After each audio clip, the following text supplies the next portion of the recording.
STR marketing వారి Sri Venkatalakshmi Padmavathi agencies, Sri Rajeswari agencies, Kuricher road Darsi, మా branch Podili road Darsi. మా వద్ద గృహ నిర్మాణాలకు కావలసిన సిమెంటు, స్టీల్, శానిటరీ వేర్, అన్ని కంపెనీల పెయింట్స్ మొదలగునవి లభించును. మరియు సూట్ రూమ్ సదుపాయం కలదు. Proprietor Sani Kommu Tirupati Reddy.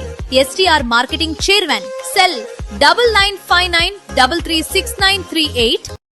Darsi DSP P Balamuralikrishna ఆధ్వర్యంలో దర్శి సిఐ వై రామారావు, అలాగే సంతమాగులూరు సిఐ, అలాగే పలువురు ఎస్ఐలు, పోలీస్ సిబ్బంది సంయుక్తంగా దర్శి మున్సిపాలిటీ పరిధిలోని సాయినగర్ లో ఆకస్మికంగా కార్డన్ అండ్ సెర్చ్ కార్యక్రమం నిర్వహించడం జరిగింది. రికార్డులు సరిగ్గా లేని 39 మోటార్ సైకిళ్లను, అలాగే ఒక ఆటోను అదుపులోనికి తీసుకున్నారు. మాదక ద్రవ్యాలు వంటి మత్తు పదార్థాల ఆచూకీ కోసం ప్రత్యేక తనిఖీలు నిర్వహించినా లభించలేదు. ఈ సందర్భంగా డీఎస్పీ పి బాలమురళీకృష్ణ ప్రజలను ఉద్దేశించి ప్రసంగించారు. మాదక ద్రవ్యాల వినియోగానికి అలవాటు పడవద్దని, ఆరోగ్యాలు పాడు చేసుకోవద్దని, అనుమానాస్పద వ్యక్తుల్ని ఎవరైనా గుర్తిస్తే పోలీసులకు సమాచారం తెలియజేయాలని డీఎస్పీ తెలిపారు.